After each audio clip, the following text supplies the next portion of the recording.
Olá, a paz do Senhor Jesus.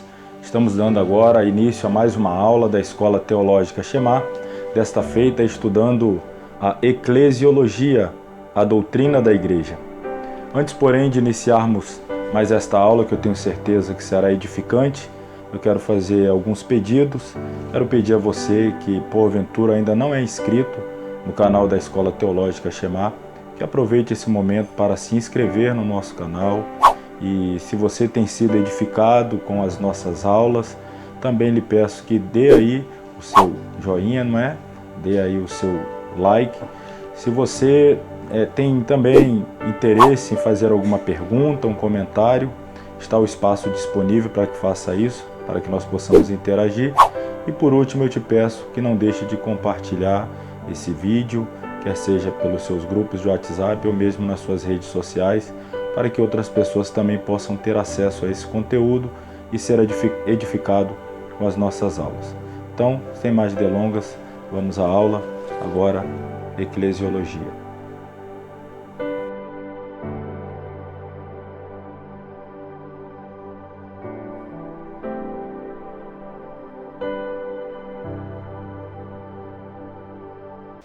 Glória a Deus. Meus irmãos, nessa noite cumprimento-vos com a paz do Senhor Jesus. Amém. Graças ao bom Deus por mais esta oportunidade que Ele nos concede, de nos reunir para estudar a Sua Palavra.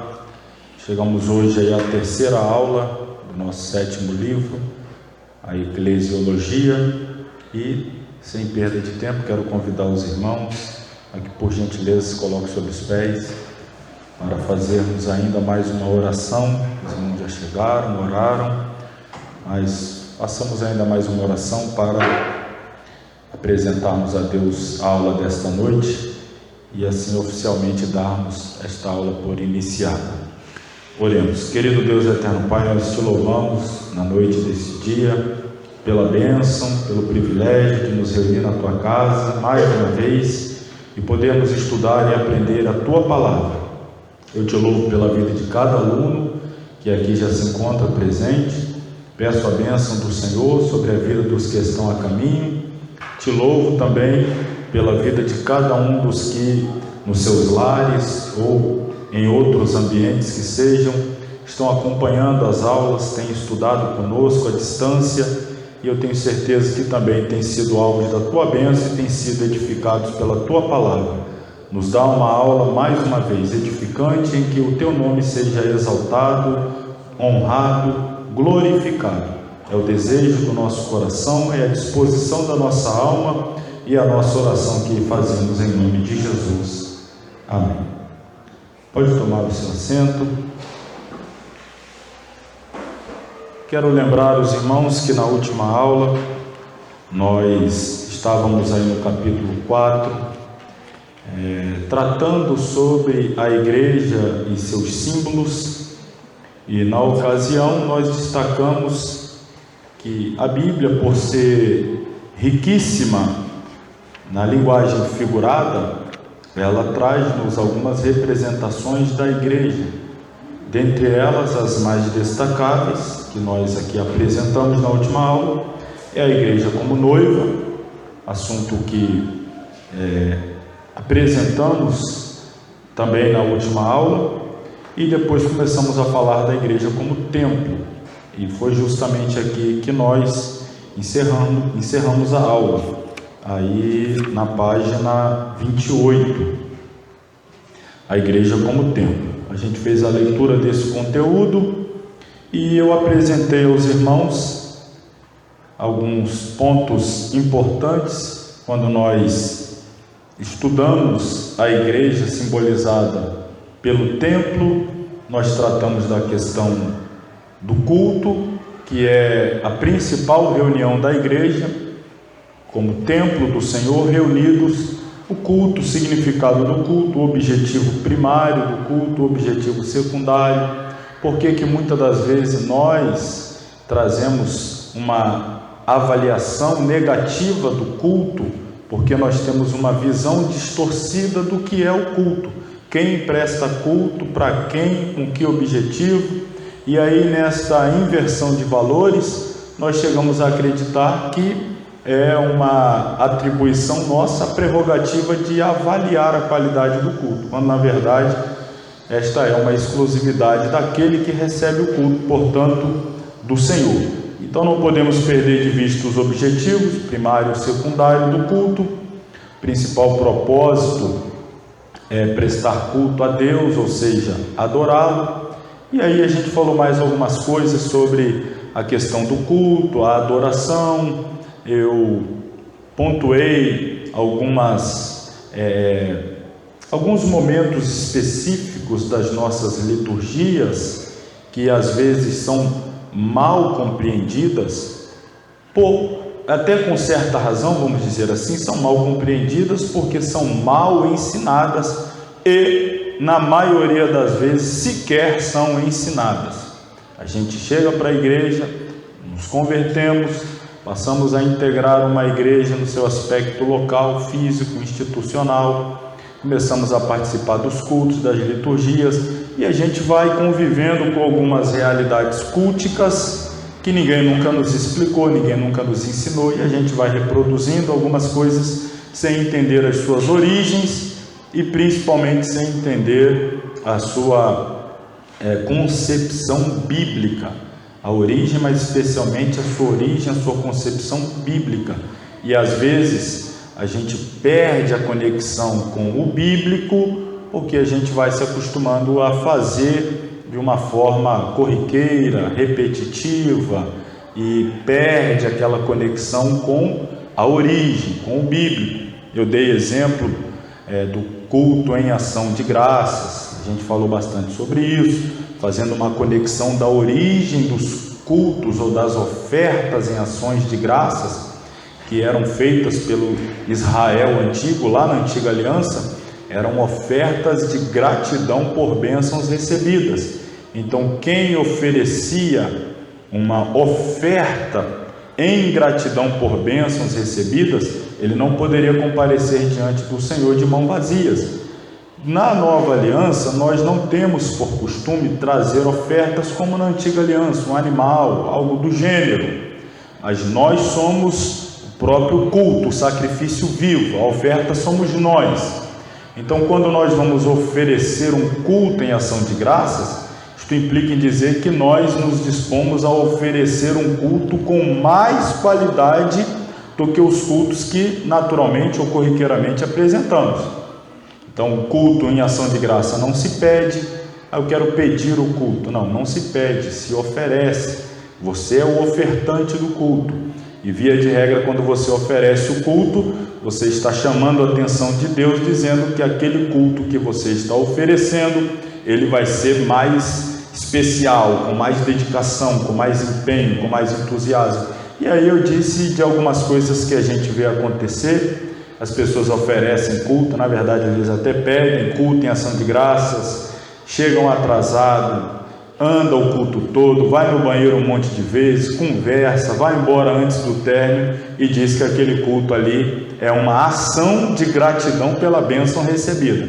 Aquele conjunto de quebras, vamos dizer assim, de reverência, aquele conjunto de descaso com o sagrado é o que ele está ofertando a Deus em gratidão por uma bênção recebida. E a gente trouxe aqui um despertamento. Você acha que tal pessoa poderia imaginar receber mais bênçãos, haja visto que cada vez que recebe uma bênção, ela oferece a Deus esse culto manco, coxo, ruim?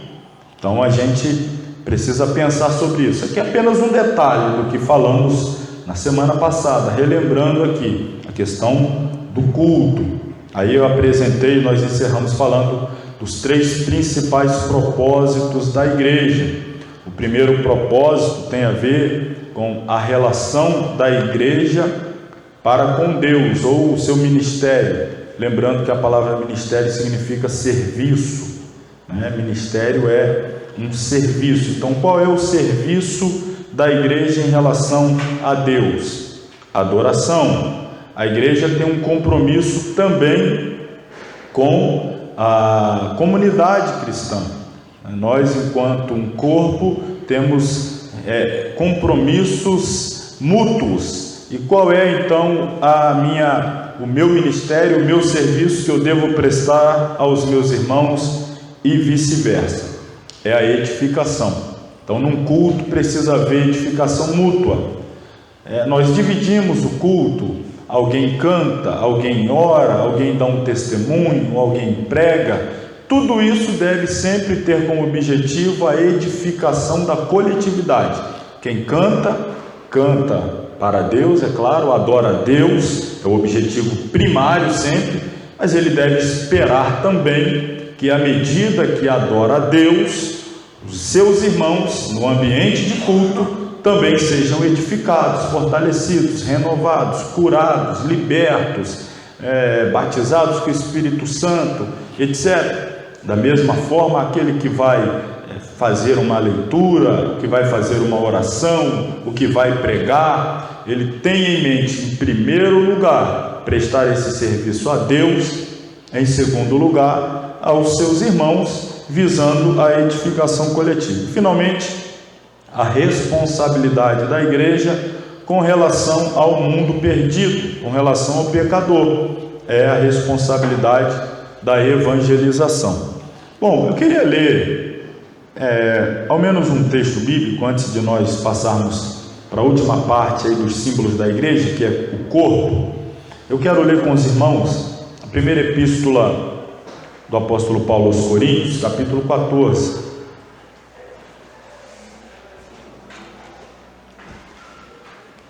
Primeira epístola de Paulo aos Coríntios, capítulo de número 14.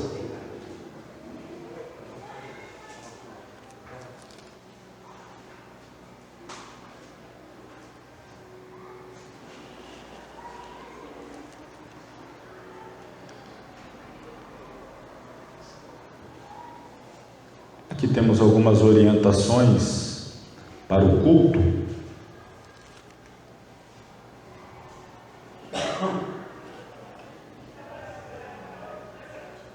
Versículo 26 diz assim, 1 Coríntios 14, 26: Que fareis, pois, irmãos, quando vos ajuntais?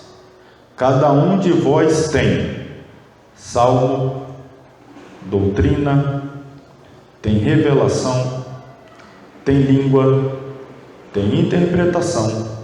Faça-se tudo para quê? Edificação. Nós poderíamos citar outros textos. Um exemplo aqui, aos Efésios, vá um pouquinho mais adiante, capítulo 5. Aos Efésios, capítulo 5. O texto áureo aqui de Efésios 5 é o versículo 18, um dos mais conhecidos da epístola aos Efésios. Não vos embriagueis com vinho, em que há contenda, mas enchei-vos do Espírito. E se nós perguntássemos, mas o que eu devo fazer para me encher do Espírito? A resposta vem na sequência: falando entre vós, com salmos, cânticos espirituais, cantando e salmodiando ao Senhor no vosso coração, dando sempre graças por tudo ao nosso Deus e Pai, em nome de nosso Senhor Jesus Cristo, sujeitando-vos uns aos outros no temor do Senhor. É claro que o contexto é amplo, ele segue até praticamente o final do capítulo, mas vamos avançar aí aos Colossenses. Vamos mais adiante na epístola agora aos Colossenses, capítulo 3, os versículos 15 e 16. Aos Colossenses, capítulo 3, versículos 15 e 16. E a paz de Deus, para a qual também fostes chamados em um corpo, domine-os em vossos corações e sede agradecidos. A palavra de Cristo habite em vós abundantemente em toda sabedoria, ensinando-vos e admoestando-vos uns aos outros, com salmos, hinos e cânticos espirituais, cantando ao Senhor com graça em vosso coração. Observe, eu li pelo menos 3 epístolas distintas, todavia escritas pelo mesmo autor, são 3 epístolas paulinas, uma epístola dirigida aos crentes de Corinto, uma epístola dirigida aos crentes de Éfeso e uma epístola dirigida aos crentes de Colosso.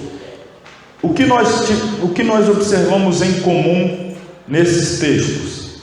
A orientação de Paulo no que tange a coletividade, a reunião, ao ajuntamento dos irmãos, para que seja algo espiritual, para que Deus habite e opere, para que não seja uma mera reunião de homens, não seja como um clube, não seja como uma associação, que seja de fato e de verdade uma igreja, uma eclésia, uma comunidade dos santos. Precisa haver cânticos, louvores, salmos, e sempre a tônica é edificação, edificação, edificação.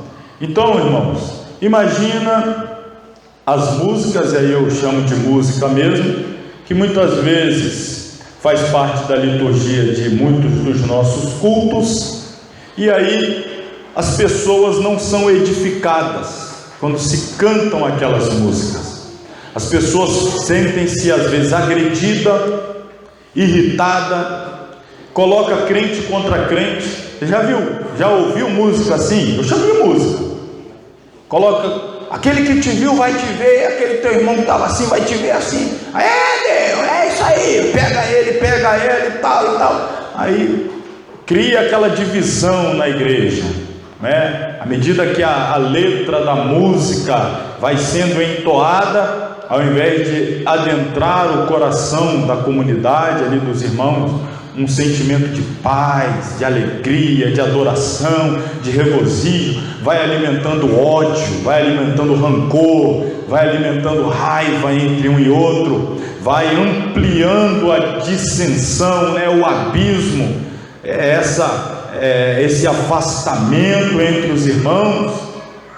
Pregações também, cuja mensagem é essa daí, não glorifica a Deus, não exalta a Deus, não traz uma orientação para a pessoa doutrinária. O texto diz: haja doutrina, haja uma palavra de ensinamento, doutrina, onde você vai orientar a forma de conduta da pessoa. Não, mensagens aí que também alimentam o ego, o eu, com promessas terrenas, mundanas, fazendo-nos cada vez mais distantes e menos desejosos do céu, cada vez mais humanos mesmo, mais terrenos, e também disseminando intriga, disseminando rixas no meio da igreja.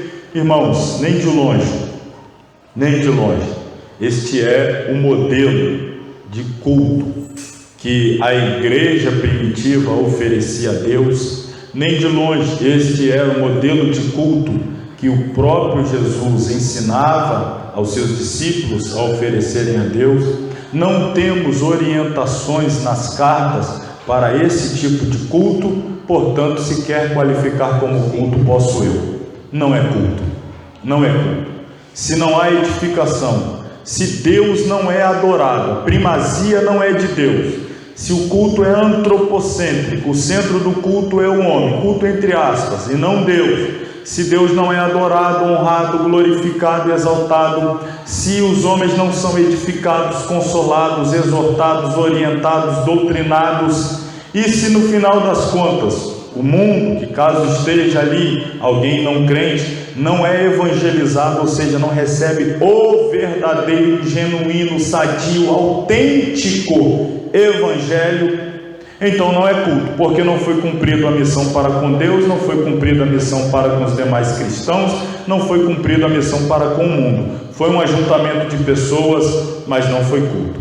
Para ser culto, repito, para encerrar essa parte, Deus precisa ser adorado em primeiro lugar, os irmãos precisam ser edificados, instruídos, exortados, consolados, e o pecador, caso esteja presente naquela reunião, precisa sentir que algo sobrenatural está ocorrendo ali, que o evangelho está sendo pregado e ele está entendendo que não há salvação fora da pessoa bendita do Senhor Jesus. Isto é culto.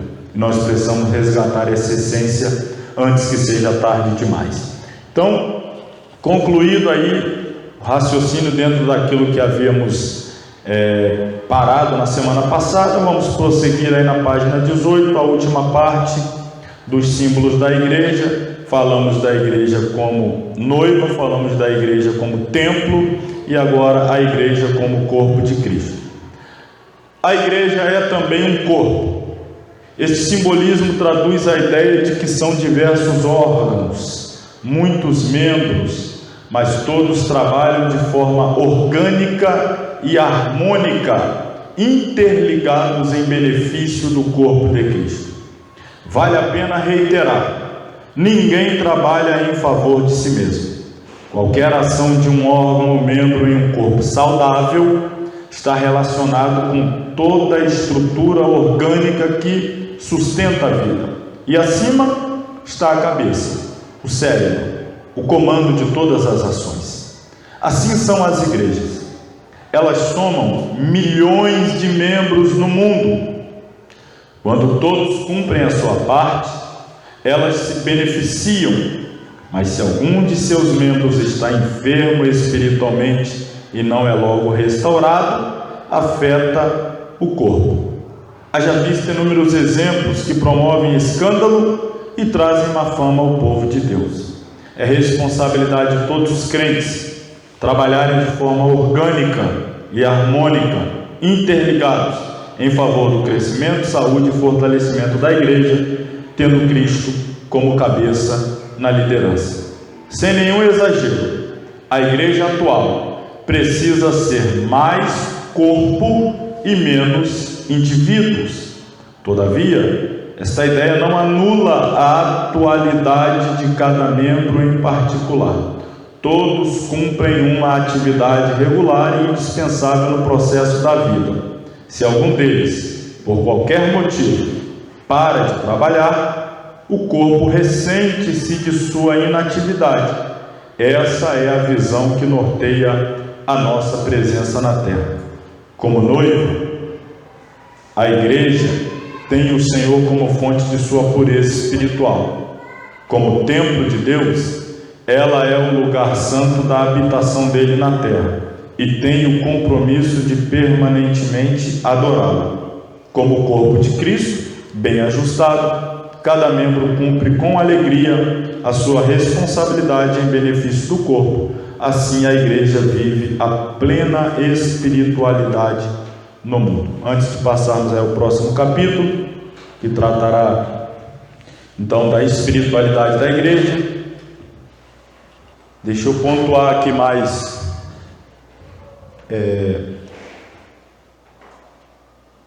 eu acho que o slide aqui eu acabei, deixa eu dar uma olhada aqui se eu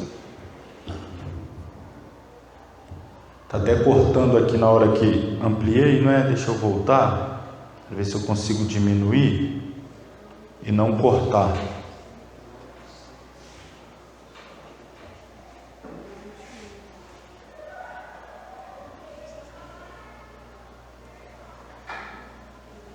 Acabou que eu acho que eu ampliei demais, aí cortou um pouco, mas eu consigo aqui apresentar aos irmãos.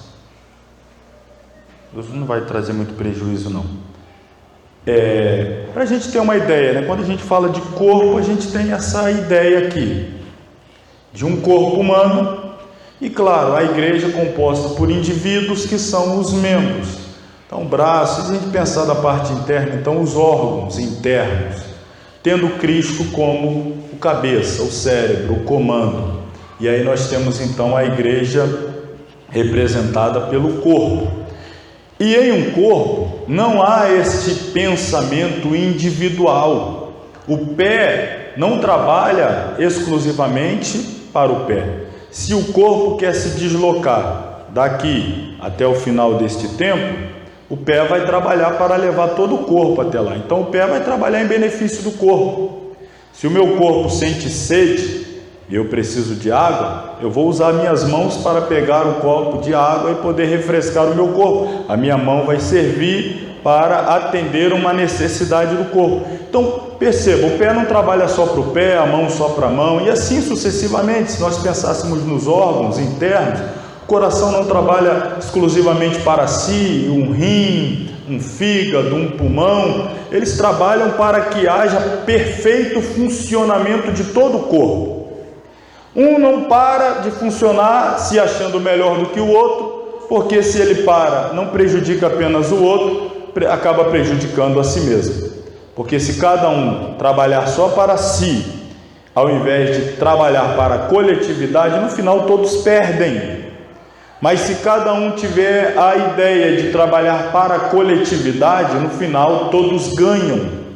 A igreja precisa resgatar esta mentalidade de corpo e mandar embora o quanto antes a ideia de indivíduos, o individualismo, o trabalho pensando apenas em si e não na coletividade. Um exemplo, a gente falou um pouco na semana passada da igreja de Laodiceia, e aí tem um exemplo da palavra dirigida de Jesus à igreja de Laodiceia, quando ele disse que pela postura daquela igreja, pela forma de ser daquela igreja, tão repugnante, a gente falou semana passada o conceito que Laodiceia tinha de si mesma e o conceito que Jesus tinha de Laodiceia, como estavam completamente opostos às visões, a autoimagem que Laodiceia possuía de si e a imagem que Jesus possuía daquela igreja, como destoavam completamente. E Jesus então chega a dizer que se ela prosseguisse naquela conduta irresponsável, repugnante, pecaminosa, horrenda, e não se arrependesse, Jesus diz que estaria a ponto de vomitá-la. Então, olha, essa expressão é muito dura. Vomitar, então vamos pensar aqui num corpo. Aqui está a igreja de Éfeso, Esmirna, Pérgamo, Tiatira, Sardes, Laodiceia e Filadélfia, no corpo de Cristo. E Cristo está dizendo que vai colocar alguém para fora. Vomitar é expelir do corpo. Por quê? Porque, um exemplo aqui, pegando de baixo para cima, novamente, Éfeso, Esmirna, Pérgamo, Tiatira, Sardes, Laodiceia e Filadélfia. Se uma dessas, a Laodiceia, continuar agindo daquela forma, ela vai comprometer a qualidade do corpo. Quem é que nunca teve a experiência, que não é nem interessante aqui rememorar, mas enfim, já que estamos fazendo essa analogia, de ter que vomitar algo porque estava comprometendo a saúde do corpo.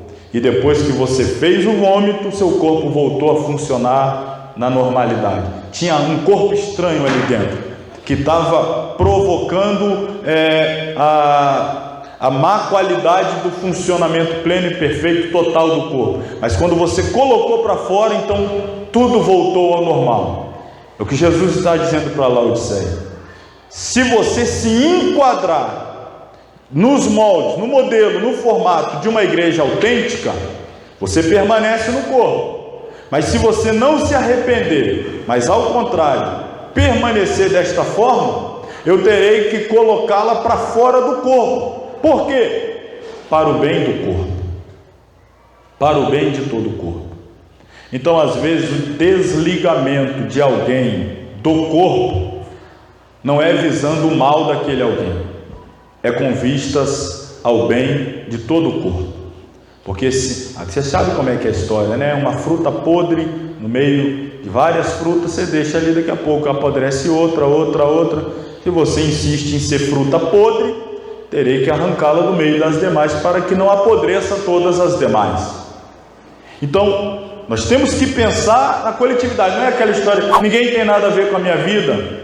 O que tem com isso? Você é do seu jeito, eu sou do meu. Não, temos que pensar como corpo. Temos que pensar como coletividade. E às vezes sempre as minhas más ações comprometem a saúde espiritual do corpo. As minhas irresponsabilidades espirituais, as minhas deficiências espirituais comprometem perdem a qualidade do corpo. Quem nunca esteve num culto, né, irmão, pesado? Aí você sabe que tem gente ali que está pesando o culto, né? Aquele cidadão precisa dar uma volta. Parece que só o fato dele sair, dar uma ida lá no banheiro, o ambiente melhora. Ele voltou do banheiro, pesou de novo. Esse cidadão aí, o negócio está com ele. Ele se afasta um pouquinho, a glória desce. Ele se aproxima, a glória se afasta. Fazendo aqui uma ideia, claro, meio que radical. Mas isso é fato. Então nós temos que pensar mais como corpo e cada vez menos como indivíduos, porque a igreja de Jesus é o corpo, ele é o cabeça, ele é o cérebro, ele está no comando, e nós aí estamos trabalhando para o bem, para a qualidade espiritual de toda a comunidade da fé. Pois bem, vamos adiante, vamos falar agora então um pouco sobre a espiritualidade da igreja. É o capítulo 5, a espiritualidade da igreja, página 30. O grande desafio da igreja agora, nossos dias, não é, na atualidade, é como viver a sua espiritualidade no dia a dia da vida cristã, com as suas múltiplas circunstâncias. Ocorre que, em virtude da relação conflituosa entre a carne e o espírito, da falta de uma visão objetiva da mesma graça como fonte de santificação e da ausência de equilíbrio entre a esperança do mundo vindouro e a vida aqui e agora, surgem vários desajustes na caminhada histórica da igreja. No primeiro caso, a carne opta pelo hedonismo. Tem aí uma notinha, terminando esse parágrafo eu explico melhor. Então, a carne, ela opta pelo hedonismo, enquanto o espírito anseia pela espiritualidade. No segundo, a tendência é impor a santificação através do legalismo e, com isso, anular o poder da graça como sustento da caminhada cristã. No terceiro, ora enfoca-se a presença da vida eterna como algo que exclui qualquer compromisso com a vida do mundo, ora leva-se ao extremo a visão do aqui e agora, anulando-se a santa expectativa do glorioso e definitivo estabelecimento do reino de Deus na história. Então, o que esse parágrafo já está nos informando? Esse parágrafo já está revelando-nos de forma descortinada mesmo, está revelando assim, removendo o véu, escancarando uma crise de identidade da igreja na atualidade. A igreja tem sofrido uma crise de identidade. Ela não tem conseguido se definir, se decidir como igreja. Ela não tem uma cara, uma identidade, uma postura definida. A igreja tem sido oscilante. A igreja tem sido, às vezes até, vamos dizer assim, incoerente. O discurso é um, a vida é outra. A pregação é uma, a vida prática é outra. Então há um conflito entre o que se prega e o que se vive. E quando este conflito existe, via de regra, a vida anula a mensagem. E aí cria-se então esta crise de identidade. Nós, como igreja, falei bastante disso semana passada, como agentes do reino, nós vivemos em um mundo que é dominado pelo maligno, mas nós somos dominados pelo Espírito Santo de Deus. Nós somos propriedade exclusiva de um Deus santo, vivendo em um mundo caracterizado pelo pecado. Então há um conflito, natural haver esse conflito, é natural haver o conflito. Eu sou um agente do reino do céu, mas estou vivendo ainda na terra. É por isso que Pedro chama-nos de peregrinos e forasteiros. O que é um peregrino? O que é um forasteiro? Por exemplo, nós estamos aqui na cidade de Vila Velha, no estado do Espírito Santo, no sudeste, na região sudeste do Brasil. E se daqui a pouco você vê passar aqui por perto de nós uns cidadãos aí usando aí umas galochas, umas botinas grandes e um cinto esquisito amarrado, a calça mais larga aqui, umas camisas quadriculadas, um chapéu, tomando lá o seu, talvez um chá, algo diferente, falando com uma linguagem assim mais carregada no sotaque, você já olha assim, naquela primeira fala dele, você não precisa meia hora de conversa, não precisa perguntar, esse cidadão não é daqui, esse cidadão é de outro lugar, esse cidadão não é daqui. Se for de outro país, então, se abrir a boca e já falar outro idioma, aí pronto, isso daí que já bateu o martelo, não é daqui mesmo. Veste uma roupa diferente, se comporta diferente, tem uma linguagem diferente. A conclusão imediata é: ele é um forasteiro, ele é alguém de fora, ele está passando por aqui, mas ele não é daqui, ele é de fora, ele é de outro lugar, a origem dele é outra, mas ele está passando por aqui. E é assim que Pedro nos define: peregrinos, estamos peregrinando por esta terra, por esta vida, forasteiros, estamos fora da nossa pátria, estamos fora da nossa nação celestial, nossos costumes são diferentes, nosso comportamento é diferente, nossa postura é diferente, nossa linguagem é diferente, nós somos diferentes, precisamos ser, pelo menos precisamos ser, deveríamos ser. Então o conflito é natural, porque nós vivemos em um mundo que apela o tempo todo para as paixões da carne, e nós precisamos viver na dimensão do Espírito. Aí foi o que nós lemos aqui, o primeiro parágrafo. A carne opta, escolhe, o que? Qual é a palavra aí? A carne opta pelo hedonismo. Hedonismo. Vamos ver lá no rodapé o que significa isso. Hedonismo. Está aí, do grego hedonê. Doutrina filosófica que originou-se aí na época pós-socrática, segundo a qual o prazer individual e imediato configura-se em quê? No supremo bem da vida humana. Hedonismo, por que essa palavra? Ela origina-se de um nome, Edom. Alguém já ouviu falar nesse nome? Edom? Já ouviram? Já leram na Bíblia o nome Edom?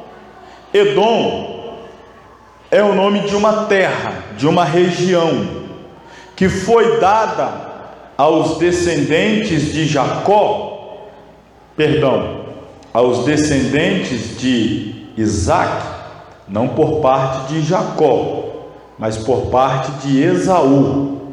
Esaú, aquele irmão de Jacó, o irmão gêmeo de Jacó, Esaú, teve o nome mudado para Edom e assumiu uma região montanhosa ao sul ali da nação, próximo do Mar Morto, ao sul da nação de Israel, das tribos de Israel, próximo ao Mar Morto, e aquela região rochosa, montanhosa, passou a ser chamada de terra de Edom, da onde vai dar origem aos edomitas, é a descendência de Esaú, que teve também o seu nome ligado aí a Edom. Bom, qual é uma atitude, ou qual foi uma atitude marcante que caracterizou de uma forma assim muito taxativa a pessoa e a personalidade de Esaú? Qual foi um ato, um gesto que ele tomou que acabou por estigmatizá-lo, caracterizá-lo de uma forma muito forte e marcante? Foi o fato dele ter trocado a bênção da primogenitura, por quê? por um prato de lentilha, o direito da bênção dobrada do seu pai, ele trocou por um prato de lentilha. Ele estava voltando de uma caça, estava cansado, exausto, não tinha logrado êxito, não havia tido sucesso, estava a ponto de morrer, e ele se encontra com seu irmão, que tinha acabado de cozinhar ali, de preparar um guisado, um prato de lentilha, e Esaú pede a Jacó que dê a ele. Jacó, aproveitando-se da oportunidade, falou: agora é o momento, agora é a oportunidade. Você quer o prato de lentilha, você quer o guisado, eu te dou, mas você vai ter que me dar em troca o seu direito de primogenitura. O direito de primogenitura só seria exercido quando por ocasião da morte de Isaac, o pai de Esaú e Jacó. Então era uma bênção para ser usufruída quando? No futuro. Já o prato de lentilha estava ali diante dele, para ser experimentado, usufruído naquele exato momento. E a conclusão de Esaú foi essa: de que me adianta uma bênção futura se eu estou a ponto de morrer? Passa para cá o prato de lentilha. Meu negócio é atender a minha necessidade urgente, momentânea, atual. Não quero saber de bênção futura. E aí ficou então essa caracterização da personalidade de Esaú, como alguém que abre mão de bênçãos gigantes, bênçãos extraordinárias, bênçãos inomináveis, impossíveis aqui da gente descrever, porém futuras. Mas é alguém que abre mão dessas bênçãos por coisa pouca, coisa pequena, coisa fútil, mas momentânea, atual. Então, hedonismo é isso, é você abrir mão de bênçãos futuras, bênçãos eternas, por prazeres momentâneos e passageiros. É isso que a carne pede. A carne não está preocupada com o que você vai herdar depois da morte. A carne não está preocupada com o que você vai ter de herança após o arrebatamento. A carne não está preocupada com o céu. A carne está preocupada com ser satisfeita agora, já. E os cristãos estão vivendo justamente esse conflito, porque eles são portadores de bênçãos extraordinárias, cuja maioria delas tem a ver com o futuro, mas vivem uma realidade mundana de propostas momentâneas, atraentes à carne. Por outro lado, muitos tentam viver uma santidade forçada, legalista, obrigada, uma santidade que não provém de um coração regenerado, transformado, mudado pelo Espírito Santo. Pessoas se adequam às ordens e leis de uma determinada denominação, religião, etc., mas lá dentro, em seu coração, não experimentaram a verdadeira mudança, transformação. Então vivem como verdadeiros prisioneiros. Eles cumprem todas as regras da religião, mas não fazem nada por amor, fazem tudo por obrigação. Então você vê na face deles aquela cara pesada, fechada, triste, rancorosa, amargurada, porque ele está vivendo uma clausura, uma prisão, para poder cumprir todas as leis que são obrigadas e determinadas pela religião, quando o coração na verdade não está naquilo ali. O coração não foi mudado, não foi transformado, não foi regenerado. A igreja vive essa crise de identidade. Ou nós temos uma igreja excessivamente carnal, ou nós temos uma igreja excessivamente religiosa. A igreja não tem conseguido encontrar o equilíbrio de ser uma igreja que vive a verdadeira espiritualidade. É esse o assunto deste capítulo, irmão. A espiritualidade que nasce de um coração regenerado, a espiritualidade de quem encontra prazer na espiritualidade, se satisfaz na espiritualidade, não vive uma espiritualidade forçada, onde ele não tem prazer, alegria, mas faz aquilo por obrigação. Ou alguém que não tem compromisso nenhum com a espiritualidade, mas vive atendendo aos desejos da sua carne, aos apetites carnais. A igreja vive essa crise de identidade. Precisamos encontrar o caminho da verdadeira espiritualidade. Vamos ver aí, página 31.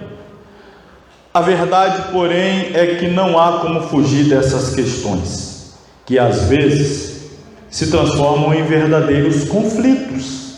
Quem é que nunca viveu esses conflitos? Elas afetam diretamente não só a maneira como se lida com o viver cotidiano, mas também as formas como se estabelecem os horizontes. Os caminhos correspondem aos princípios bíblicos para uma vida de espiritualidade? Ou melhor, que caminhos é a pergunta? Que caminhos correspondem aos princípios bíblicos para uma vida de espiritualidade?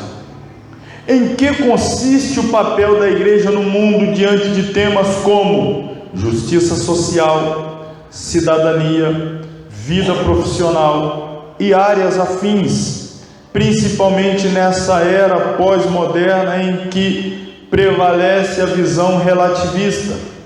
Como interagir com uma sociedade sem comprometer os valores do reino de Deus, nem deixar de influir em todos os segmentos? Como? Olha aí as questões. Como nós temos interação, vida social em uma sociedade? E aí, quando a gente fala sociedade, não precisa pensar só no aspecto amplo. Pensa na célula máter da sociedade, a família.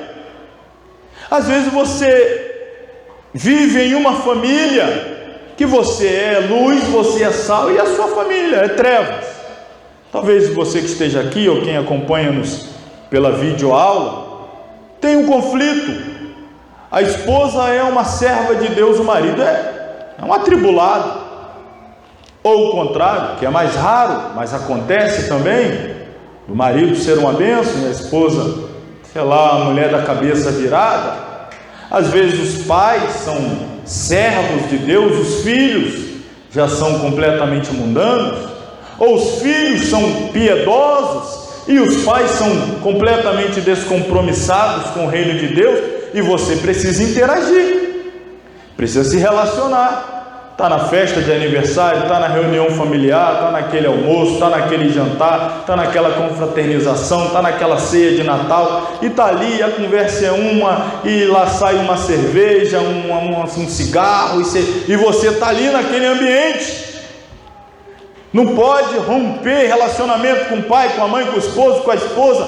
Não, precisa ter essa habilidade de interagir socialmente, de influenciar, de ser ali de fato sal e luz, sem permitir que aquilo te atinja de alguma forma, te corrompendo, maculando a sua santidade. Estou colocando no aspecto micro, a família. Pensa na sociedade como um todo, no seu ambiente de trabalho, na sua empresa, no comércio, você interagindo com pessoas, negociando, comprando, vendendo, indo, vindo, e tendo que manter princípios em um mundo que não está nem aí para princípios. O único princípio que importa é se dar bem. Como é que faz? A igreja vive esses conflitos. Irmãos, a nossa vida, ela não é como alguns querem fazer parecer. A nossa vida não é compartimentada. Nossa vida não é dividida em compartimentos, como alguns querem fazer parecer que é assim que funciona. A minha vida profissional, aí dão nomes: minha vida profissional, minha vida familiar, minha vida espiritual, minha vida, não sei mais o que, estudantil, minha vida acadêmica, Você é gato? Tem 7 vidas? Minha vida isso, minha vida aquilo, minha vida... Tudo é uma coisa só. Uma coisa está o tempo todo ou conflitando, ou convergindo simultaneamente, ou conflitando uma coisa com a outra. Principalmente quando nós lidamos com o mundo espiritual. Eu não posso ter um emprego que conflita com a minha espiritualidade e simplesmente dizer, não, mas eu sei dividir bem as coisas. Meu emprego é meu emprego, a minha vida espiritual é minha vida espiritual. Aquilo que eu faço lá, Deus entende. Agora, quando eu venho para a igreja, é outra coisa. A sua semana é uma semana onde você trapassa, onde você mente, onde você tira vantagem, onde você age de forma desonesta, onde você ilude, onde você engana. Mas no domingo é minha vida espiritual, é outra coisa. Aí você aperta o botãozinho. Não existe isso, irmão.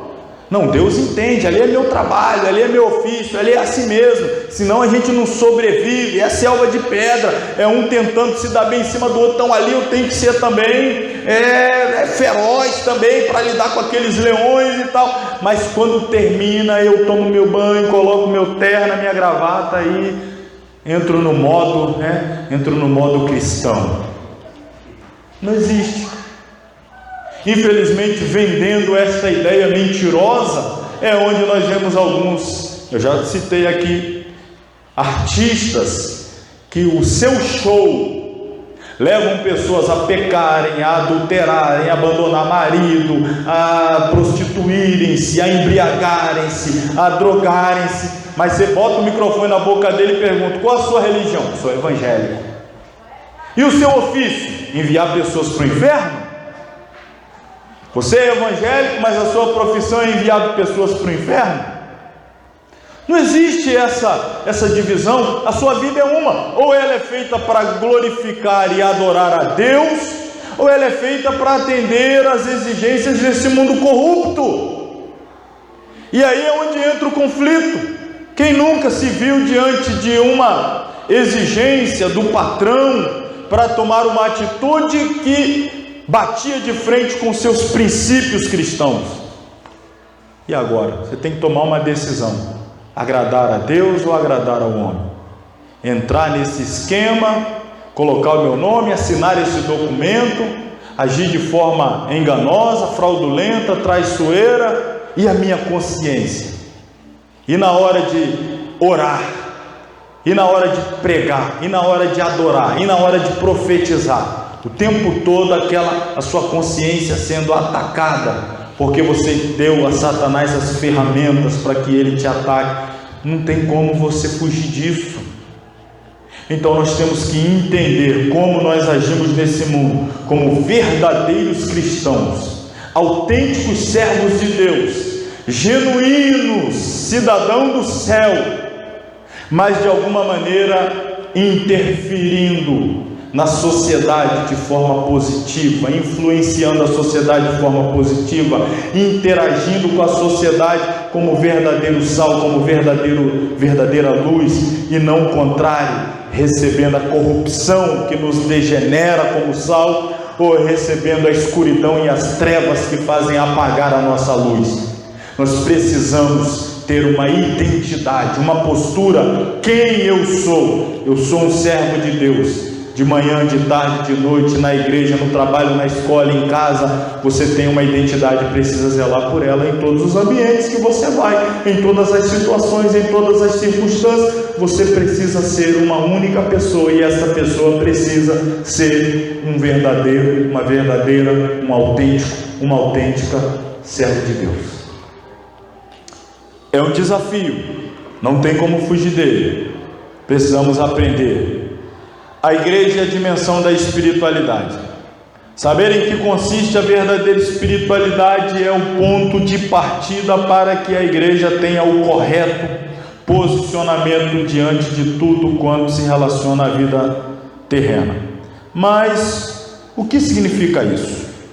Primeiro, vamos aqui aos estereótipos, né? Estereótipo pentecostal enfatiza unilateralmente as expressões de alegria emocional e as supostas Tá? Eu deveria até ter colocado entre aspas aqui, supostas manifestações do Espírito nos cultos, como sinônimo de espiritualidade. Deveria ter colocado entre aspas supostas, porque nem todas são supostas, algumas de fato são legítimas, são genuínas. Mas o que eu quero dizer com isso daqui? Para o pentecostal, isso é o estereótipo, não é a essência bíblica, é o estereótipo. A espiritualidade é o quê? É o pular, é o gritar, é o correr, é a emoção, é a língua estranha. Oh, aquele ali é espiritual, meu Deus, olha ali, oh, você viu a altura do pulo dele? Rapaz, aquele é espiritual demais, ele bate no teto quando pula. Você vê o tanto de tempo que ele dá rajada de língua estranha sem parar nem para beber água, aquele é espiritual demais. Todo culto ele profetiza. Tem a igreja, né, que a pessoa já diz, oh, irmão, próximo sábado a gente vai ter uma cruzada forte, eu vou entregar 100 revelações. Você já viu isso? A pessoa já dá até a conta de tanta revelação que vai entregar. 28 é para alguém sentiu dor de cabeça essa semana, né? Tem 28 pessoas aqui que essa semana sentiu dor de cabeça. Quem é? Já matou 28 aí. Tem aqui 200 pessoas endividadas. Aí, já ficou no lucro de 100. Disse que ia dar 100 revelação, já joga logo assim. Tem pessoa que está com dificuldade aí para comer picanha, já tem um tempão. Cadê você? Ai, que revelação tremenda, meu Deus, que extraordinário. E tem isso como espiritualidade, é revelação, é a profetada, é papapá, ppp. Isso é o estereótipo pentecostal. O tradicionalista, no outro extremo, valoriza os seus aparentes temor e piedade. A espiritualidade do outro extremo é essa aqui, ó. Culto todo ali, né? Até dorme, mas não, estou ligado, estou aqui só. Aquele temor, aquela reverência, aquele silêncio. Parece que você está num sepulcro, você está. Que é reverência, estamos na casa de Deus aqui. É o outro extremo. O estruturalista pressupõe que ser espiritual é interessar-se pelas transformações da estrutura social, é o intervir na sociedade, produzir mudança social e tal. Enfim, olha aí, esses são os perigos, são os estereótipos, são os rótulos. É a gente, esse é espiritual, aquele não é, o que pula é, o que não pula é, o que fica quietinho é, o que se movimenta demais não é. Enfim, o que é a verdadeira espiritualidade? Aonde está a verdadeira espiritualidade? Como se manifesta a verdadeira espiritualidade? Eis a questão. Onde está a verdade? O apóstolo Paulo define a espiritualidade em Romanos 12:1 como um sacrifício vivo no altar de Deus. É prestar culto ao Criador. É mais do que simplesmente a prática litúrgica, a compreensão piedosa, a celebração coletiva das reuniões da igreja. É a entrega plena do ser, espírito, alma e corpo ao serviço de Deus. É a certeza de que tudo quanto se faz é para o Senhor, sob a perspectiva da adoração consciente em todas as coisas, mesmo naquelas aparentemente sem importância alguma. Segundo dizia o pastor João de Oliveira, olha que dimensão: adora-se ao Senhor até no ato de remover uma casca de banana da calçada. Tal gesto impede que alguém, criado à imagem e semelhança de Deus, ao passar por ali, venha a acidentar-se. Ou seja, a verdadeira espiritualidade, na maioria das vezes, ela se revela longe dos holofotes. A verdadeira espiritualidade, na maioria esmagadora das vezes, longe dos olhares avaliativos das outras pessoas. A verdadeira espiritualidade, ela nasce daquele desejo genuíno de agradar a Deus e apenas agradar a Deus. Não é para alguém te aplaudir, não é para alguém falar bem, não é para alguém te dar uma palavra de louvor, não é para alguém te dar um gesto de aprovação, não é para alguém te dar um like, um amei, um comentário positivo, um compartilhamento.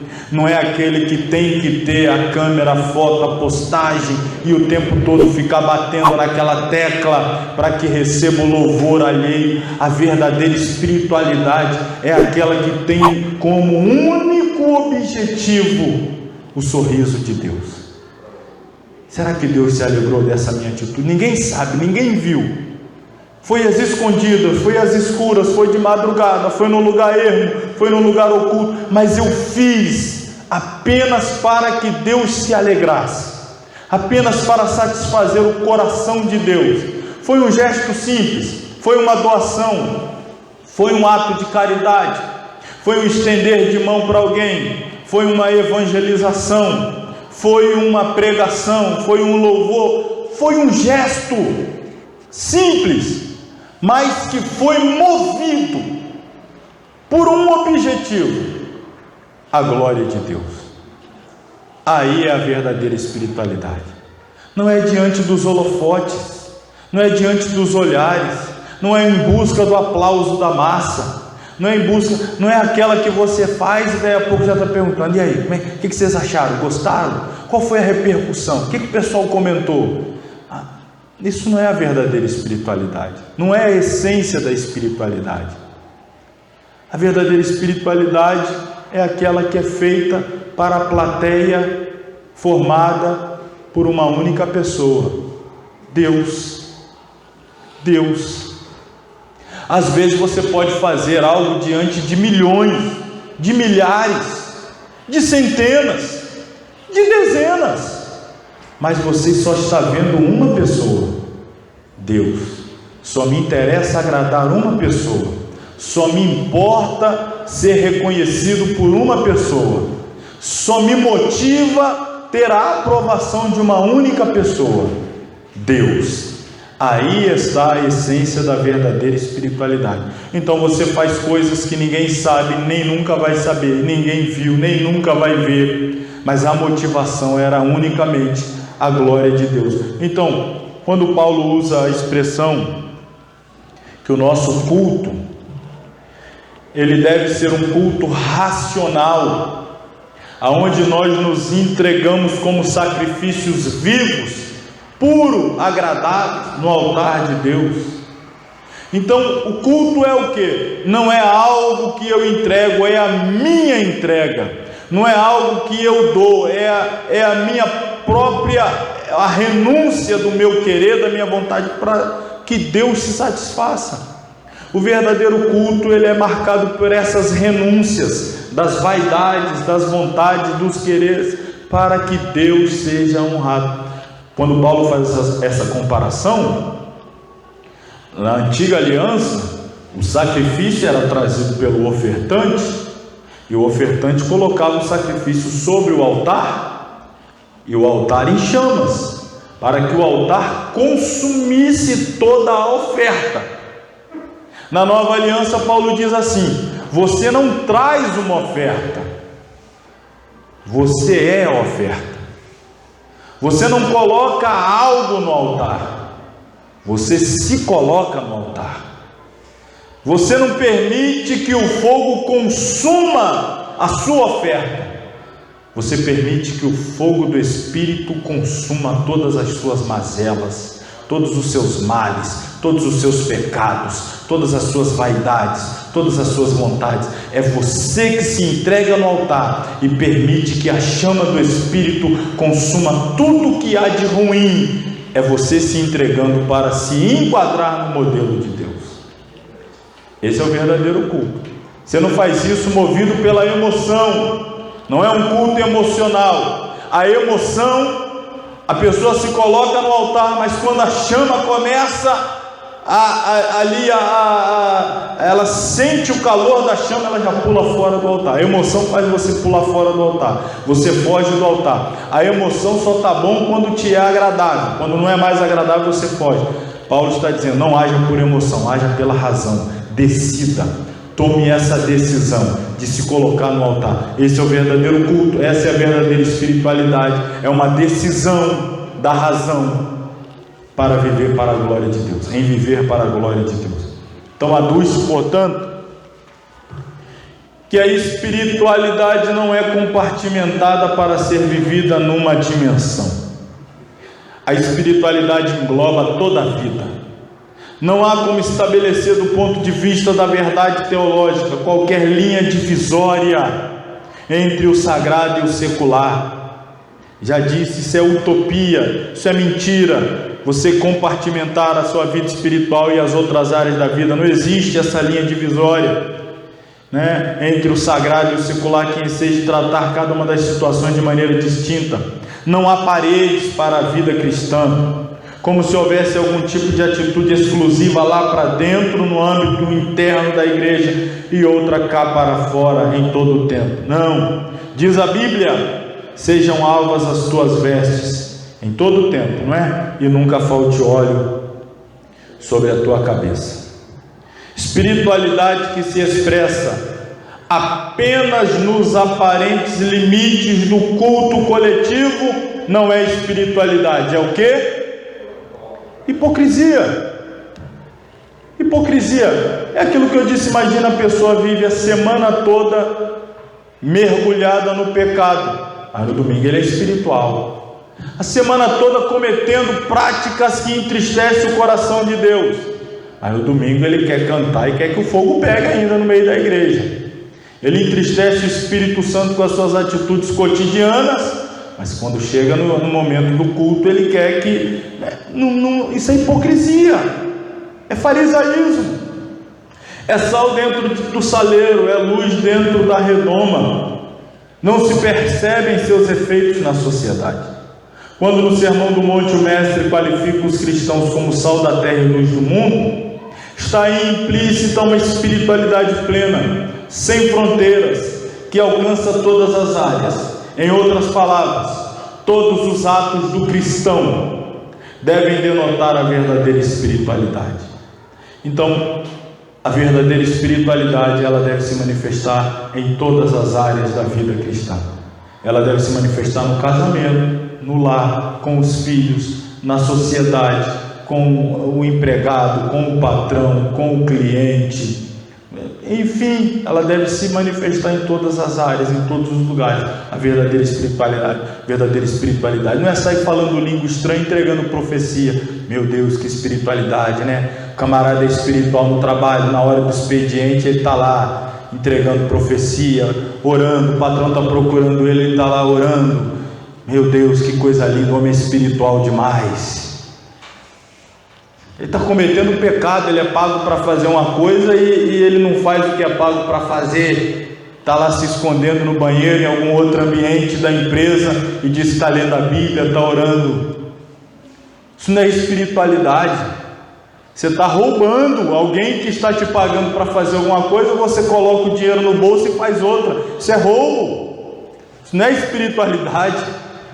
Aí depois é mandado embora e vem para a igreja dizer o quê? O diabo está furioso. O diabo está furioso. Por quê? Porque o patrão me pegou lá entregando profecia lá e orando na hora do expediente. Isso não é espiritualidade. Se você é empregado, tem que ser o melhor empregado. Se você é aluno, tem que ser o melhor aluno. Se você é patrão, tem que ser o melhor patrão. Se você é autônomo, tem que ser o melhor.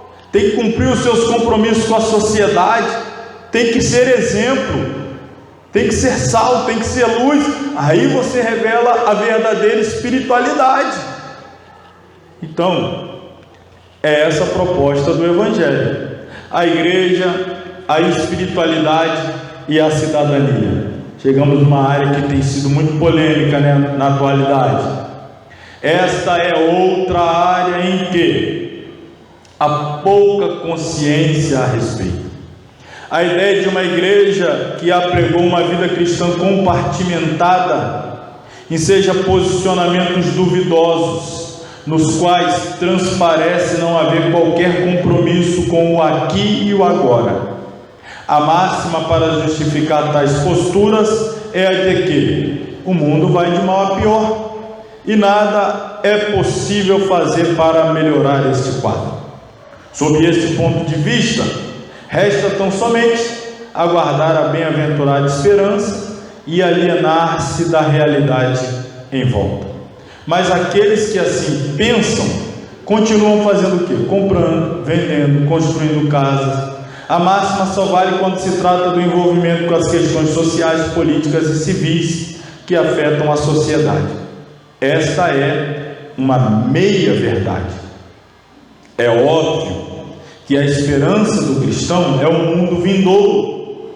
A expectativa do estabelecimento definitivo do reino de Deus na história nutre a fé de todos que professamos o nome de Cristo. Mas enquanto essa época não chega, cabe a cada crente viver na presente era a espiritualidade do reino e todo o seu ideal descrito no Sermão do Monte. Assim, a verdadeira espiritualidade não dá as costas ao exercício da cidadania. Quando se fala em cidadania, logo vem à mente o quê? A ideia de cargos eletivos. Se candidatar, para exercer a cidadania só pensa na parte da política eletiva, que seja ao legislativo ou ao executivo. Então, não é tão somente ou único e exclusivamente isso. Ou seja, contudo, esta é apenas uma das facetas da cidadania. O exercício da cidadania vai muito além disso. Começa no bairro, onde as pessoas vivem, até mesmo em ações que a própria igreja local promove. Promover mutirões em que os membros, nas suas mais diferentes profissões, são acionados para prestar ajuda à comunidade em determinado dia, não só é uma atitude cidadã, como também se constitui uma excelente via para a evangelização.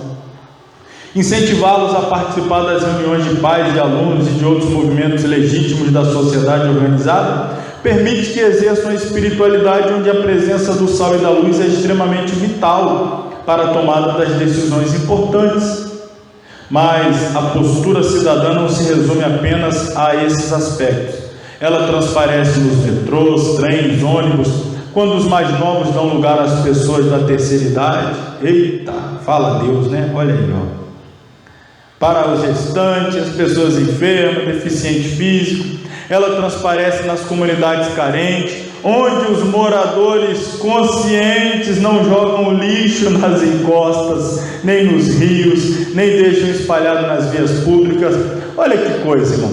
Parece bobeira, mas o que tem a ver, pastor? Mas o que tem a ver? Imagina a gente ser uma igreja espiritual que pula, dança, sapateia, mas o nosso lixo vive espalhado aí na rua, na calçada, e aí quando vem a chuva, é o lixo da igreja que entope os ralos, e aí faz a casa do vizinho da direita, da esquerda, do fundo, transbordar lá dentro de lixo. De onde é esse lixo? É o lixo da igreja, que não tem responsabilidade com a sociedade, tem compromisso com nada, e faz as coisas de qualquer maneira. Olha o mau testemunho, o péssimo testemunho. Estou falando agora como igreja, templo, mas e você como igreja? Na sua casa, na sua residência, a falta de compromisso com o restante da sociedade ao seu redor. Só pense em você e as suas atitudes comprometem a qualidade de vida, né, da sua região, do próximo, da direita, da esquerda, ou da frente, ou da retaguarda. Isso é espiritualidade, irmão. Às vezes é um mau testemunho. Só pense em você. Compromete a qualidade de vida de todo mundo. E aí depois quer ter autoridade de pregar para o outro. Você fecha a porta, por falta de atitude simples e consciente. A gente está colocando aqui, isso é o que? Cristão e a cidadania. Não é só o cargo eletivo, não é o crente vereador, o crente prefeito, é o crente comprometido com a sociedade nas mínimas coisas. Ele é um profissional liberal e cede os seus serviços algum dia da semana, do mês, do ano, tira um dia, faz um mutirão para servir a sociedade e demarcar, aquele cristão ali é uma pessoa do bem, quando pode ajuda, estende a mão, estando na sua condição, ele está disponível, está disposto, está pronto, ajuda os carentes, os necessitados, as crianças do bairro, faz alguma coisa para marcar a sua presença na sociedade, para alguém olhar e dizer, aquela igreja ali vai além do aleluia e glória a Deus. Olha com um olhar de carinho para a sociedade, olha com um olhar de respeito, olha com empatia, se importa com a dor do outro. Isso é espiritualidade, isso é o desenvolvimento da verdadeira espiritualidade da igreja. Então, a postura cidadã não se resume, ou melhor, transparece nas comunidades, vamos voltar aqui, carentes, onde os moradores conscientes não jogam lixo nas encostas, nem nos rios, nem deixam espalhado em vias públicas. Ela transparece nas ruas, quando os motoristas respeitam os outros motoristas e os pedestres.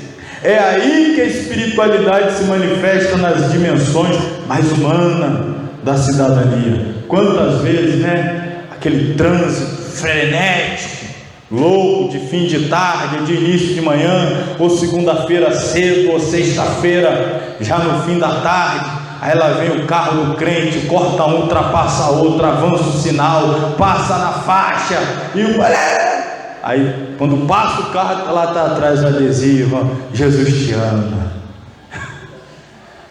Aí que coisa, aí vem a logomarca da igreja, faça-nos uma visita na igreja tal. A pessoa que quase foi atropelada por você no sinal, está ansiosa para ir na sua igreja, Você passou por cima do pé dela lá, ultrapassou o sinal de trânsito e tal. A igreja que te ama, hein? A gente às vezes não para pensar nisso daí. É onde eu estou aqui batendo nessa tecla. A nossa vida não é compartimentada. Eu não sou um cristão dócil, amoroso, aqui diante dos irmãos, mas atrás de um volante aí vira um animal feroz. Mas aqui atrás do microfone falta só as asas a sair atrás de mim aqui, um santo. Não dá, irmãos. A verdadeira espiritualidade, ela precisa ser revelada em todas as esferas da vida. Isso é sério. É o que a gente está falando aqui. É simples? Não é. É fácil? Não é. É a luta diária da carne contra o espírito. Você leva uma fechada, a sua carne diz, vai deixar barato?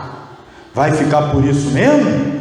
Você sai atrás do carro lá igual um louco, para poder ultrapassar e dar a fechada. Isso é a carne. Pode ter certeza que não é o espírito que está te levando a fazer isso. Não é. É a carne. Essa batalha, ela se dá o tempo todo e a gente precisa estar em constante vigilância. Quando tais gestos, a gente está se referindo aqui aos gestos, de consciente, não jogar lixo nas encostas, no meio da rua, respeitar pedestre, faixa de trânsito, ceder o assento, preocupar-se com a necessidade alheia, enfim, quando tais gestos têm origem no relacionamento com Deus, através do altar do sacrifício, pela visão correta de que tudo quanto o ser humano faz só encontra sentido no Altíssimo, representam então a celebração da glória divina. Este é o verdadeiro culto contínuo, 24 horas por dia, aquele que tem o domínio sobre o universo. Isso é espiritualidade. Isso é espiritualidade. Irmãos, quantas igrejas, não é? Que o pastor convida o pregador, que ele tem ciência, que o pregador tem a sua vida toda enrolada, não respeita a esposa, o casamento dele é um fracasso, ele é um ladrão, ele é um adúltero, é falador de palavrão, contador de mentira, passador de cheques sem fundo. Hoje não passa nem tanto cheques, mas é enrolado na sociedade, no comércio, o nome dele está aí na lama e tal. Mas quando ele prega, irmão, a igreja falta voar, e é gente correndo, chama ele, mas ele, não, deixa para lá, o negócio é quando ele prega, aí o pastor faz vista grossa, para a vida enrolada do irmão, para os maus testemunhos, para tudo que ele apronta, porque o importante é que quando o nome dele sai no cartaz, o povão vem. O negócio é botar gente, é atrair o povão. Eu já tive em uma ocasião, já até citei isso aqui, o desprazer de estar no púlpito e o pastor está dirigindo o culto, estava ao meu lado, e ele falar com todas as letras, estava do meu lado, irmão fulano, depois da palavra, aí eu não lembro, depois da palavra, o irmão fulano está com oportunidade de louvar. Aí o pastor sentou do meu lado e não sei porquê resolveu soltar assim, fazer o comentário do meu lado. Esse irmão aí, rapaz, não vale nada, mas pensa no irmão que canta bem. Eu não entendi nem a razão dele ter feito aquele comentário. Esse irmão aí, ó, irmão enrolado, não vale nada. Pensa no irmão que canta bem. Aí vou dar oportunidade porque ele canta bem, não vale nada, ele é enrolado, a vida dele é destruída, mas ele canta bem, ele canta bem. E às vezes a gente vai relevando coisas, situações na igreja. Por quê? Porque a gente está valorizando carisma e dando pouca importância a caráter. Às vezes você tem um irmão que não canta tão bem, mas você sabe que ele é dizimista fiel, ele é um pai exemplar, ele é um esposo nota 10, ele é comprometido com a igreja, ele não falta culto a não ser de forma justificável, ele é o primeiro a chegar, o último, é um excelente crente, mas ele não canta bem. O outro canta bem, então vamos ouvir o outro. A gente valoriza o carisma e está nem aí para o caráter, mas Deus valoriza caráter, Deus valoriza integridade, Deus valoriza uma pessoa íntegra e correta diante dele, porque carisma por carisma ele pode dar. Dons espirituais é Deus quem nos dá. Caráter é a nossa expressão do compromisso de adoração a Deus, é o que nós entregamos. Dons é Deus que nos dá, então dom ele dá para qualquer um, como quer, a quem quer, não importa. Agora o caráter, a essência da vida restaurada, regenerada, vivida para a glória de Deus. A gente tem que pensar sobre isso, cada vez mais. Vamos aí ao próximo capítulo. Naturalmente que o tempo não permitirá que nós tratemos dele por completo, mas a gente precisa usar o tempo que temos. São 21 horas agora, então não vou terminar 21h30, hoje termino um pouquinho antes, 21h20, mas vamos aí um pouquinho, no capítulo 6, vamos falar agora então da organização da igreja. Está cortando aqui, mas enfim, a gente não vai falar muito mesmo. Deixa eu só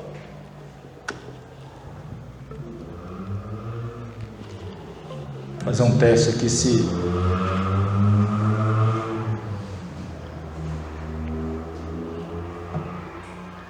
resolveu, né? Aí, mais ou menos enquadrou um pouquinho melhor a organização da igreja. Aqui agora está cortando um pouco. Vamos lá. Igreja, organismo ou organização? O que você acha? A igreja é um organismo ou é uma organização? Quem acha que é organismo, levanta a mão. Quem acha que é organização? Quem não acha nada? Quem acha que é as duas coisas? Meu Deus do céu. Você que está em casa levantou a mão, eu não vi, porque aqui o pessoal não levantou não. E tem aqui umas 20 pessoas e 2 se manifestaram. Tem gente que nem acha que não acha nada, né? Eu nem acho que não acho nada. Bom, as duas coisas é a resposta. A igreja é um organismo, mas a igreja também é uma organização. A gente falou da igreja como um organismo, corpo de Cristo. O que é isso? É a igreja sendo igreja em casa, é a igreja sendo igreja na rua, é a igreja sendo igreja na escola, é a igreja sendo igreja na feira, no supermercado, no material de construção, no lugar do trabalho, no ônibus. É a igreja sendo igreja fora das quatro paredes, é o organismo vivo, por onde ela vai, por onde ela passa. Igreja como organização. É a igreja tendo um local físico, um CNPJ, uma inscrição, às vezes estadual, enfim, uma estrutura organizada. É o que a gente vai ver aqui agora. A igreja deve ser considerada um organismo, algo que possui e gera vida, ou uma organização caracterizada pela estrutura e pela forma. Esta pergunta tem sido postulada de várias maneiras e por vários motivos durante toda a história do cristianismo. Cada geração de crentes tem contado com pessoas que consideram a igreja apenas como organismo, enfatizam a natureza espiritual da igreja e tendem a pensar que qualquer tentativa de organizar o corpo de crentes resultará na erosão da igreja e finalmente na morte da espontaneidade e vida que caracterizam a verdadeira espiritualidade. Outros creem firmemente na necessidade de estrutura organizacional para a igreja. Chegam ao extremo de ensinar que a Bíblia oferece pormenores específicos para a ordem e regulamento da igreja. Infelizmente, subvertem seus próprios argumentos ao discordarem entre si sobre quais pormenores são obrigatórios. Talvez a melhor abordagem à questão, por vezes controvertidas, não seja colocar o problema como pergunta, qual dos dois, mas como solução, ambos. O exame da igreja no Novo Testamento revelará certamente aspectos que fornecem o conceito de organismo. Por exemplo, a igreja era dinâmica, desfrutava da liberdade e do entusiasmo de ser dirigida pelo Espírito Santo. Por outro lado, o mesmo exame revelará que a igreja, desde seu início, operava com certo grau de estrutura operacional, ou seja, organização. Os dois pontos de vista, organismo e organização, não precisam colocar-se em estado de tensão, pois é possível perceber que se completam mutuamente. Não há conflito, há uma completude na verdade. Então, precisamos entender agora a igreja como uma organização. Quais são as principais formas em que essa organização ela está estruturada, principalmente quando se refere ao governo, à liderança, à direção.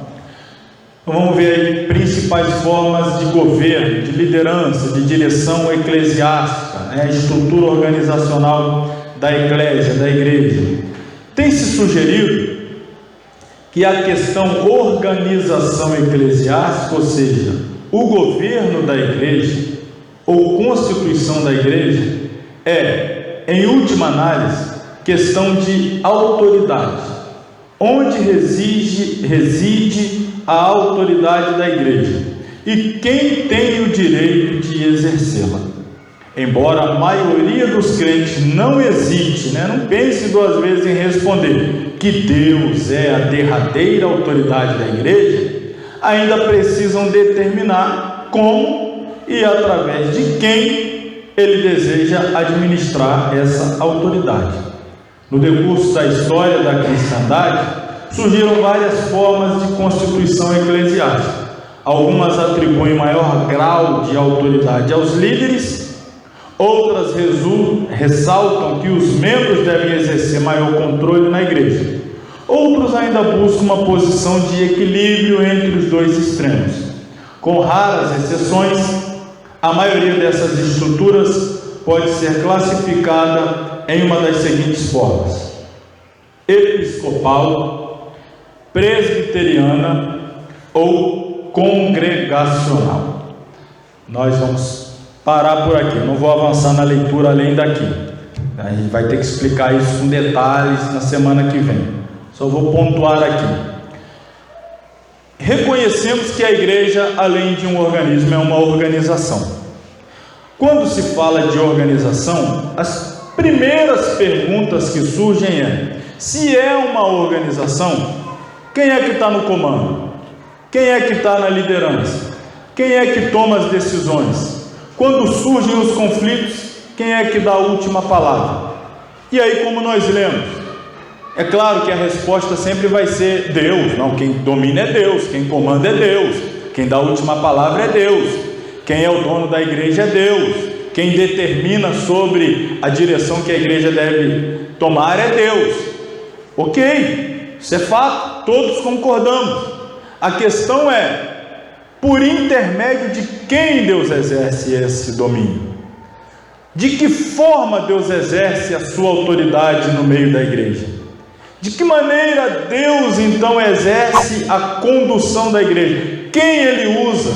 De que maneira usa? Aí está o cerne da questão. A autoridade sobre a igreja é de Deus? É de Deus. Mas através de quem? Por intermédio de quem? Essa autoridade ela é desenvolvida ou ela é exercida. Então nós apresentamos aqui basicamente, porque são esses os três principais modelos, o sistema de governos eclesiásticos. O sistema primeiro, você está aí com o seu livro aberto aí, o primeiro é qual? Episcopal. Episcopal. Vem de episcopos, que é a pessoa do líder, a pessoa do pastor. Então, esse sistema chamado episcopal concentra a autoridade na pessoa do líder. Ele tem mais, vamos dizer assim, poder de tomada de decisão. O segundo modelo é qual? Presbiteriano. Presbiteriano. Não pensa agora na igreja, denominação igreja presbiteriana.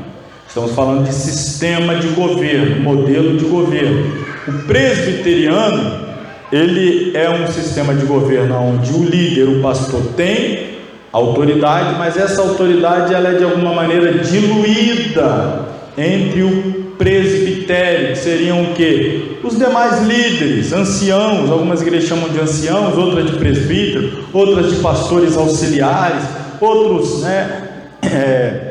dirigentes de congregação, etc. Então, não está concentrado absolutamente em uma pessoa, que seria o episcopal, mas está diluída entre uma liderança constituída, que então ali esses vão exercer o poder. E finalmente nós temos o último modelo, que é o congregacional. Também não pense agora na igreja congregacional, uma denominação, que aliás tem esse nome justamente por conta desse sistema de governo, que é qual? O poder está na mão da congregação, da membresia. Eles decidem tudo é na base do voto, tudo é eles que decidem.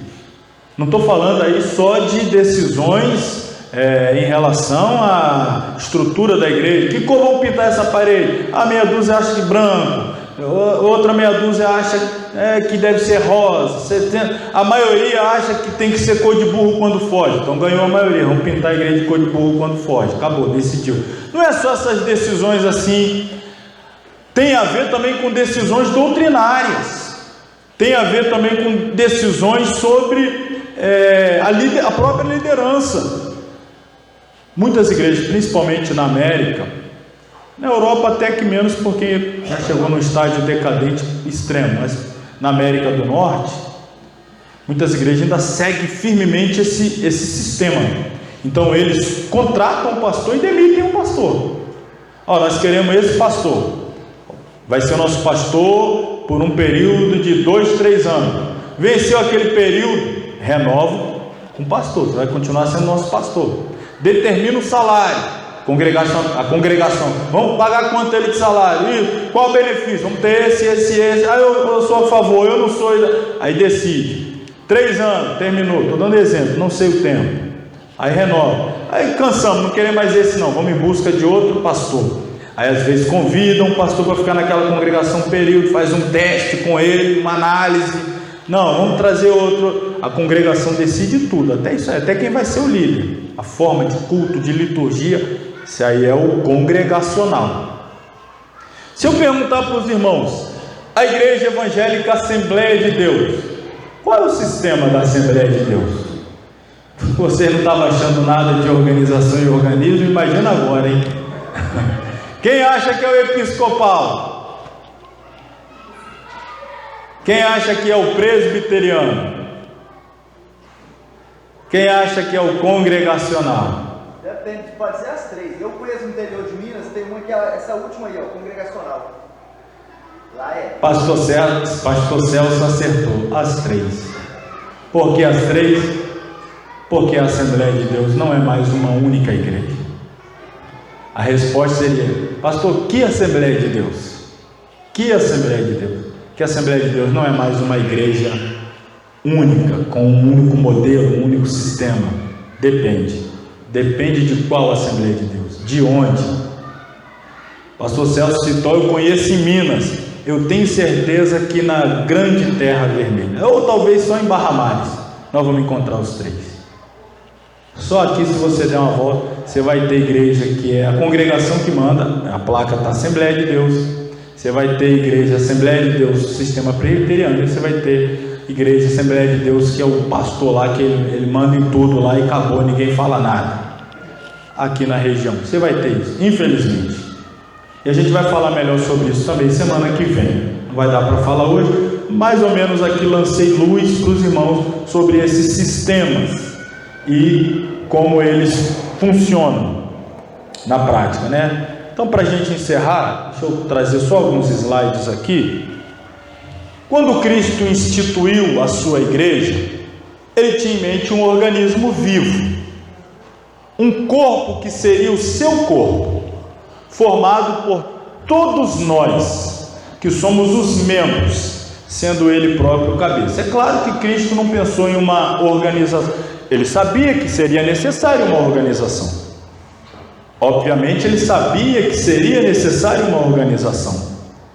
Mas ele não fundou a igreja com vistas basicamente organizacionais, com vistas de organismo vivo. Uma igreja penetrando em todas as células da sociedade. Uma igreja sendo igreja em todos os segmentos da sociedade. No segmento da intelectualidade, do trabalho, em todas as áreas, pública, privada, em todas as áreas da sociedade. Tenho certeza absoluta que era o desejo de Jesus, uma igreja viva, vibrante, atuante. Esse corpo foi criado à sua imagem e semelhança, com o objetivo de se desenvolver, atingir a maturidade e chegar à estatura de varão perfeito, à medida da plenitude de Cristo. Está lá aos Efésios 4:13. Uma igreja que cresce, que se desenvolve, que a sua mentalidade lhe faz entender qual é a sua função, e ela vai sendo moldada à imagem de Cristo, atingido uma estatura. Vamos imaginar Cristo. Cristo interferiu em todas as camadas da sociedade na sua época. Não estou falando agora na atualidade, estou falando do seu ministério terreno. Cristo influenciou na área política, Cristo influenciou na área social, Cristo pregou para rico, Cristo pregou para pobre, pregou no norte, no sul, no centro da nação, falou para o iletrado, falou para o intelectual, mexeu em todas as esferas da sociedade, na religião, na cultura, na política. O mundo é diferente depois de Cristo, antes de Cristo e depois de Cristo. Agora, ele não era líder de uma igreja, uma sinagoga, uma estrutura. Não, a igreja dele estava perambulando no sentido de ser itinerante, atuante, ambulante. Está sempre em movimento, não está parada, estagnada num só lugar, e as pessoas vêm até ele está em movimento, está interagindo em todas as camadas da sociedade. É uma igreja que prega para a prostituta, prega para o ladrão, para o Zaqueu, ladrão, a prostituta lá no tanque de Betesda. É a igreja que, quando está diante de Pilatos, deixa ele atordoado. Herodes também mexe nas estruturas da sociedade. É Jesus, e Jesus quer uma igreja que o imite. Ele é o cabeça, a igreja como corpo deve fazer aquilo que ele fez, deve interferir na sociedade, deve deixar a sociedade transtornada, deve ditar à sociedade um modelo correto, perfeito, íntegro, deve reproduzir na sociedade o reino de Deus. É o desejo de Cristo, sempre foi. Não é uma igreja fechada, enclausurada, ensimesmada, uma igreja que se fecha e aqui é a igreja, lá fora não. É uma igreja que está aqui, não interage com aquela, quem é daqui não vai lá, quem é de lá não vem cá, não convida quem é daquela e não permite que quem é daqui vai até lá. Não, a gente aqui é nós, é fechado, não deixa mais ninguém chegar, não abre a porta para o pecador, faz cara feia quando ele chega. Não é isso, não, definitivamente não foi esse o projeto de Jesus para a igreja. A igreja também é uma organização, sim, uma vez que perante a lei dos homens tem que ser organizada em pessoa jurídica, estatuto, tem uma sede, tem uma diretoria, tem as suas exigências legais, tem denominação, patrimônio, regimento interno, existência física, tem o seu registro, precisa andar dentro da lei dos homens também correta, legalizada, certinha, paga sua luz, paga sua água, tudo certo. Então, como organização, ela é visível, local, humana, imperfeita, tem defeitos, problemas e pode até cometer erros, é temporária, pode vir a desaparecer. Como organismo, é invisível, universal, divina, perfeita, sem ruga, sem mácula, e nunca poderá desaparecer, nem ser vencida pelas portas do inferno. Só desaparecerá da face da terra quando for arrebatada. Como igreja, organização, ela pode desaparecer. Quantas igrejas na Europa hoje são bares, pubs? Estava ali, era uma igreja, é uma boate agora. Quantas igrejas estava aberta ali, era uma igreja, fechou aquela igreja e virou sei lá qualquer outra coisa. Essa é a igreja, a organização, isso pode acontecer, mas a igreja, organismo vivo, ela continua, ela avança e vai continuar na terra até ela cumprir a sua missão no arrebatamento. Então, para fechar aqui essa comparação da igreja organização e da igreja organismo, como organização ela é e como organismo ela é invisível. Como organização ela é local, como organismo ela é universal.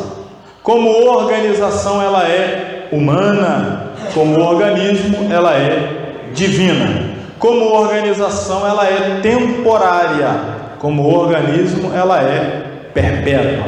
Como organização ela é imperfeita, mas como organismo ela é perfeita. Aí estão algumas diferenciações entre a igreja, organismo e organização. Quem faz parte da organização igreja?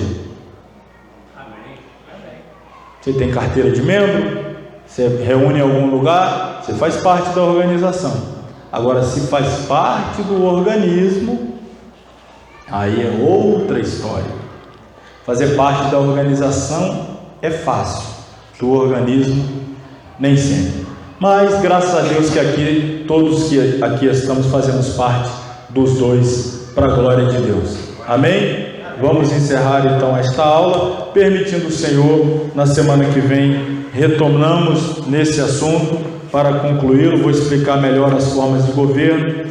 Vamos falar no capítulo 7 aí também, os membros da igreja, e permitindo o tempo, vamos falar das ordenanças da igreja. Talvez não seja possível, mas vamos tentar chegar até lá, entender um pouco sobre batismo e ceia.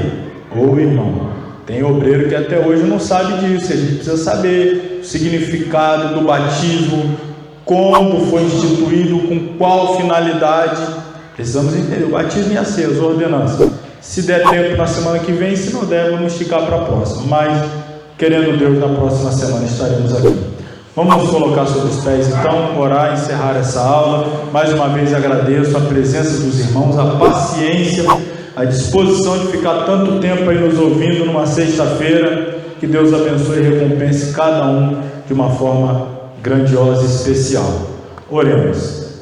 Querido Deus e Pai, nós te louvamos nessa noite, mais uma vez, porque pela Tua graça e por Tua bênção, chegamos até aqui e concluímos mais esta aula, a terceira aula.